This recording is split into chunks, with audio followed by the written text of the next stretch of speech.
నమస్తే, welcome to Magna TV. నేను Aditya. Doctor Ananya ఫ్రెండ్స్తో సరదాగా ట్రిప్కి వెళ్ళినటువంటి ఆవిడ దాదాపుగా 25 అడుగుల ఎత్తు నుంచి ప్రవాహంలో ఉన్నటువంటి తుంగభద్ర నదిలో దూకి ఆమె ప్రాణాలు సైతం కోల్పోవడం జరిగింది. సో మరి దీన్ని మన సోషల్ మీడియా వేదికగా మనం చూసాం. ఆ వీడియో కూడా చాలా వైరల్ అయింది. అసలు దీని గురించి కాస్త క్షుణ్ణంగా తెలుసుకునే ప్రయత్నం చేద్దాం. ప్రస్తుతానికి మనతో పాటు స్టూడియోలో ఉన్నారు ప్రముఖ సోషల్ యాక్టివిస్ట్ మనోజ్ నామాల గారు ఉన్నారు. ఒక్కసారి మేడంతో మాట్లాడించే ప్రయత్నం చేద్దాం. అమ్మ నమస్తే. అమ్మ నమస్తే ఆదిత్య. మా డాక్టర్ అనన్య ఫ్రెండ్స్తో సరదాగా ట్రిప్కి వెళ్ళినటువంటి ఆవిడ వెళ్ళేటప్పుడు ఎంత ఉత్సాహంతో వెళ్ళారో తిరిగి వచ్చేటప్పుడు ఒక శవంలా వచ్చింది. సో తల్లిదండ్రులకు ఒక తీరని లోటు అని చెప్పొచ్చు. ఒక డాక్టర్ అంటేనే దేవుడు తర్వాత దేవుడు అని అంటారు. అలాంటి ఆవిడ ఎందుకు ఆ చిన్న విషయం మర్చిపోయారంటే అంత ఎత్తు మించి దూకుతున్నప్పుడు ఈ ప్రవాహంలో నాకేమన్నా అవుద్ది అన్న విషయం ఆవిడ ఎందుకు మర్చిపోయారు అసలు? డాక్టర్ అనన్యారావు అనే అమ్మాయి యాక్చువల్గా మంచి మోటివేషనల్ స్పీకరు, ఎక్సలెంట్ అనలైజరు, ఇంకేమనాలి ఆమె గురించి. రజిత, మైనంపల్లి రజిత గారి కుమార్తె అని తెలుస్తోంది.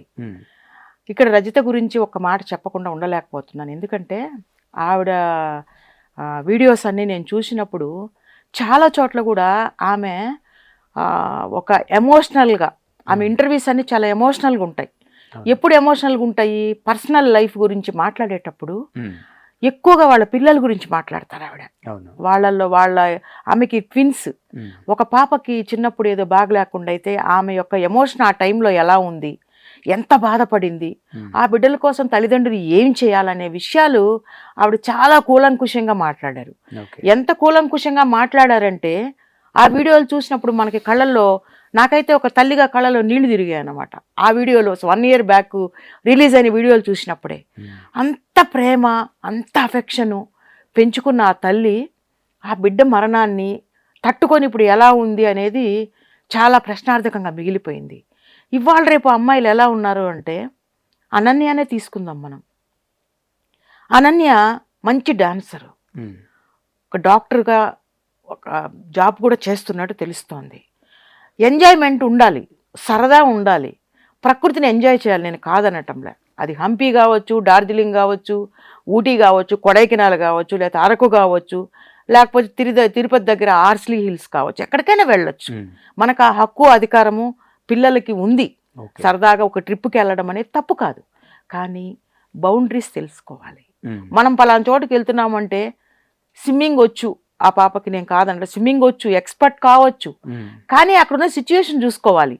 ఈ పరిస్థితుల్లో ఇక్కడ ఎవరు లేని ఒక మీరు చూడండి ఆ వీడియోలు, నిర్మానుష్యంగా మానవుడు సంచరిస్తున్నటువంటి ఏరియా లాగా లేదు ఆ టయానికి. తర్వాత ఎవరన్నా సరదాగా ట్రిప్పులకు వచ్చి ఉండొచ్చేమో నాకు తెలియదు, కానీ ఆ అమ్మాయి వెళ్ళినప్పుడు దూకినప్పుడు ఆ ఏరియా మీరు చూస్తే ఈ ముగ్గురు తప్ప, వాళ్ళ ఫ్రెండ్స్, ఈమె తప్ప, వాళ్ళిద్దరు గొంతుకులు, ఈమె దూకేది తప్ప ఏమి కనిపించట్లేదు అక్కడ. అంత నిర్మానుష్యమైన ప్రదేశంలో ఏమైనా జరిగినప్పుడు మనల్ని కాపాడేవాళ్ళు ఎవరు? పిల్లలు ఎక్కడో దూరం నుంచి వీడియోలు తీస్తున్నారండి, వాళ్ళకి ఈత వచ్చారో అదో తెలియదు. ఈమెమో నడిచినప్పుడు వాళ్ళు వినగలరా లేదా, ఎంత దూరం ఉన్నారని కూడా మనకి ఆ డిస్టెన్స్ కూడా తెలియదు. ఎందుకంటే మనం దగ్గర లేము, అన్ని వినడం తప్ప మనం కంటితో చూడలేదు. ఆ అమ్మాయి దూకే ఏరియాలో మాత్రం అమ్మాయి ఒక్కటే ఉంది. ఆ చుట్టుపక్కల మనుష్య సంచారం అనేది లేదు.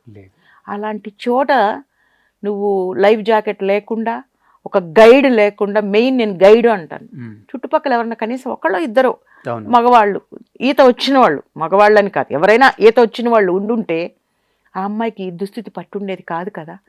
ఆ తల్లిదండ్రులకి ఎంత శోకం కలిగి ఉంచుంటుంది, ఎంత శోకం కలిగింది. ఇప్పుడు ఈ అమ్మాయి పాత వీడియోలు కొన్ని చూస్తే కొంచెం అడ్వెంచరస్ టైప్. ఆ ఏజ్, ఆ టైం అలా ఉంటుంది అనమాట. నేను ఇది చేసేయాలి. కొంతమంది పిల్లలు ఏం చేస్తారు, పట్టాల మీద పండుకుని రైలు వచ్చే టైంకి లేచిపోవడము, రీల్స్ పిచ్చి అనమాట. రీల్స్ ఒకటిను, ఇంతకుముందు రీల్స్ లేనప్పుడు ఫ్రెండ్స్ని పెట్టుకునే వాళ్ళు, అక్కడ ఫ్రెండ్స్ని దగ్గరలో పెట్టుకుని మీరు చూస్తూ ఉండండిరా, నేను బండి వచ్చే టైంకి లేస్తాను అనడము. లేదంటే బండి, ఇప్పుడు బైకులు ఉంటాయి కదా, 2 wheelers, వాటి మీద కూర్చుని గాల్లోకి లేపుతూ కొంచెం దూరం వెళ్ళటము, గాల్లోకి 1 wheel మీద లేపటము, అదంతా they feel it's an adventure. But అమ్మాయిలు కూడా అలాగే ఉన్నారు. మగవాళ్ళు చేసేది మేమెందుకు చేయకూడదు అని బైకులు కూడా బైక్ రైడ్ చేయడము, వాళ్ళు కూడా మగవాళ్ళతో సమానంగా చేసి అవి రీల్స్ లాగా చూపించటము, ఎంతమంది అప్రిషియేట్ చేస్తున్నారు, ఎన్ని లైక్లు వచ్చినాయి చూసుకోవడము. ఇదంతా ఒక అడ్వెంచరస్ చేసేటువంటి మనస్తత్వం ఉన్న పిల్లలు మాత్రం, అందరూ ఆడపిల్లలు చేయలేరు ఇలాగా. ఆ అడ్వెంచరస్ చేయాలనుకున్న పిల్లలు మాత్రమే అలా ముందుకెళ్తారు. ఈ అమ్మాయి కూడా నాకు స్విమ్మింగ్ వచ్చు, ఎందుకు నేను ఈ 25 feet 20 feet అది 20 to 25 feet, 25 ఆ 25 feet నుంచి నేను దూకితే ఎలా ఉంటుంది, ఆ దూకేటప్పుడు వీడియో తీస్తే ఎంత మజా ఉంటుంది, అది తీసుకెళ్ళి ఇన్స్టాలోనో, అంతే కదా, ఊరికే ఎందుకు చేస్తుంది. ఏదో ఒక ప్రత్యేకత, ఈ రోజుల్లో ఒక ప్రత్యేకతను కోరుకుంటున్నారు. నేను మగవాళ్ళు ఏంటి, నేను కూడా దూకగలను, నేను కూడా చేయగలను, ఏదో అడ్వర్టైజ్మెంట్ చూసి ఉండొచ్చు, ఏదో రకంగా ఇన్ఫ్లుయెన్స్ అయి ఉండొచ్చు, లేదా స్వతహాగా ఆమె కూడా ఈ పై నుంచి దూకితే ఎంత మజా వస్తుంది అనుకోండి. కానీ ఆమె దూకినప్పుడు అక్కడ ఏ రాళ్ళు ఉన్నాయో, డైరెక్ట్గా నీళ్లు అక్కడ లోతు లేకపోయినా కూడా, ఎక్కువ లోతు లేదనుకోండి, అక్కడ లోపల రాళ్ళు ఉన్నాయేమో, బండలు ఉన్నాయేమో, అదే రాళ్ళు ఉన్నాయేమో, లేకపోతే ఇంకేమన్నా గోతులు ఉన్నాయేమో, లేకపోతే అక్కడ స్విమ్మింగ్ చేయడానికి అవకాశం లేకుండా ఏమైనా ఇబ్బంది పడిందేమో, తలెళ్ళి ఎక్కడ తగిలిందేమో, ఏమైనా జరుగుండొచ్చు. అలాంటి పరిస్థితులు ఆమెను కాపాడే వాళ్ళు ఎవరు? ఈ పిల్లలు కూడా దూరంలో ఉన్నారు. ఆ పిల్లలకి పోనీ ఈత వచ్చారోదో మనకు తెలియదు, వచ్చారాదో మనకు తెలియదు. ఇలాంటి పరిస్థితుల్లో తల్లిదండ్రులు పంపించారు కదా అని చెప్పి మనము ఎక్కువ అడ్వాంటేజ్ తీసుకుని ఇలాంటి ఫీట్స్ చేయడం అనేది కరెక్ట్ కాదు. అదే ఒక బంగీ జంప్ అనుకోండి, దానికి సంబంధించినటువంటి ప్రికాషన్, సేఫ్టీ మెజర్స్, ఎంత దూకినా కూడా కిందే పడతారు. మీకు అర్థమైందా? పైనుంచి దూకినా కూడా కిందే పడతారు, నేల మీద. కింద ఎవరో ఒకళ్ళు మనకి రెడీగా ఉంటారు పట్టుకోవడానికి. కానీ ఇది అలా కాదు. నీళ్ళలో వన్స్ పడ్డామనుకోండి, ఎంత వస్తుంది, ఎంత బాగా ఈత వచ్చిన వాళ్ళు అయినా సరే, కొన్నిసార్లు ఆ గబుక్కున వాటర్ తాగేయడం వల్లనో, లేకపోతే తల వెళ్ళి రాళ్ళకు తగలడం వల్లనో ఆమెకి ఇంకా ఆలోచించుకోవడానికి సమయం ఉండదు. ఎంత బ్యాలెన్స్ చేసుకుందామన్నా కూడా ఆ స్ప్లిట్ సెకండ్స్లో ఏమైనా జరగచ్చు. పైగా ఆ అమ్మాయి దూకేటప్పుడు కూడా బాయ్ ఫ్రెండ్స్ అని ఎందుకు చెప్పిందో నాకు ఇప్పటికీ అర్థం కావట్లేదు. బాయ్ చెప్పాల్సిన అవసరం లేదు కదా, ఏదో ఆల్ ద బెస్ట్ అనో ఏదో చెప్పాలి. ఈ అమ్మాయి నేను వెళ్ళిపోతున్నాను, బాయ్ మీ అందరికని ఒక మాట చెప్పింది. అది మాత్రమే వినిపించింది మనకి. అక్కడే ఏదో నాకు అనిపించింది, ఎందుకు ఈ అమ్మాయి, కొన్నిసార్లు అనిపిస్తుంది చూసేవాళ్ళకి, కావాలని దూకేసిందా, లేకపోతే ఎందుకు బాయ్ ఫ్రెండ్స్ నేను దూకుతున్నానని ఎందుకు చెప్పింది అనేటువంటి, అక్కడే ఏదో ఒక డిఫరెన్సియేషన్ నాకు కనిపించింది. నాకు బాధేసింది అసలు. ఆ తల్లి, మీరు చూడండి ఆ వీడియోలు, రజిత మైనంపల్లి గారి వీడియోస్ 1 year బ్యాక్ చెప్పా కదా ఇందాక, అది చూస్తే నేను ఆ వీడియో చూస్తున్నంతసేపు కూడా నాకు కళ్ళలో నీళ్లు తిరిగింది. ఇప్పుడు ఈ పిల్లలు ఇలాగా సొంతమైనటువంటి నిర్ణయాలండి, పెద్దవాళ్ళతో వెళ్లకుండా సొంతగా వెళ్ళటము, వారించే వాళ్ళు లేకపోవడము. ఇప్పుడు ఫ్రెండ్స్ ఏమంటారండి, నేను దూకుతాను అనింది అనుకో, వద్దా అనలేరుగా, ఎందుకంటే ఈమె యాక్టివిస్టు, దూకుతానంటుంది, మన వీడియోలు తీయటమే కదా. కనీసం వాళ్ళు వారించి ఉంటారో లేదో కూడా నాకు అవగాహన రావట్లా. ఎందుకంటే వాళ్ళు ఇట్లా ఎంకరేజ్ చేయడానికే ఉన్నారేమో పక్కన. ఈ అమ్మాయి చేస్తుంది, ఆమెకి అడ్వెంచర్స్ చేయడం అలవాటు ఉంది, దూకుతానంటే సరే అని ఉంటారు వాళ్ళు కూడా. అడ్వెంచర్ చేయాలనుకుంటే నీ భరతనాట్యంలో నువ్వు అడ్వెంచర్స్ చూపించవచ్చు, రీల్స్ చేసి అడ్వెంచర్స్ చూపించవచ్చు, చాలా చేయొచ్చు అసలు చేయాలనుకుంటే. నువ్వు ఒక మాట్లాడడం ద్వారా, ఒక మంచి విషయాల్ని ప్రొజెక్ట్ చేయడం ద్వారా నువ్వు మంచి దాన్ని ఏమంటారు, మంచి లైక్స్ తెప్పించుకోవచ్చు, చాలా చేయొచ్చు.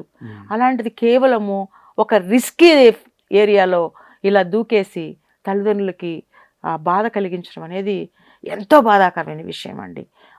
ఆడపిల్లలు కానీ మగపిల్లలు కానీ నేను చెప్పేది ఏమిటంటే, మీరు చేయగలిగినా కూడా పక్కన గైడ్ లేకుండా ఇలాంటి నిర్ణయాలు తీసుకుని అడ్వెంచర్స్ చెయ్యొద్దు. చేయాలనుకుంటే కూడా ఎవరో పెద్దవాళ్ళన్నా ఎవరన్నా పక్కన రెడీగా మిమ్మల్ని కాపాడడానికి రెడీగా ఉంటేనే ఇలాంటి అడ్వెంచర్స్ చేయండి. తొందరపడి ఇలాంటివి చేయకండి. తల్లిదండ్రులకు పుత్రశోకాలు పుత్రికా శోకాలు కల్పించకండి అనేది నా యొక్క రిక్వెస్ట్ అన్నమాట. ఒక అమ్మగా ఆ బాధ ఏంటో మీరు అర్థం చేసుకోగలరు. సో మేబీ ఈ ఇంటర్వ్యూ తర్వాత అయినా యూత్ ఇలాంటివి చేస్తున్నప్పుడు బేసిక్ నీడ్స్ కానీ బేసిక్ ఏవైనా సేఫ్టీస్ వాడితే బాగుంటుందని త్రూ మా ఛానల్తో కూడా మేము కూడా కోరుకుంటున్నాం. అండ్ థ్యాంక్ యూ అమ్మా, థ్యాంక్ యూ సో మచ్.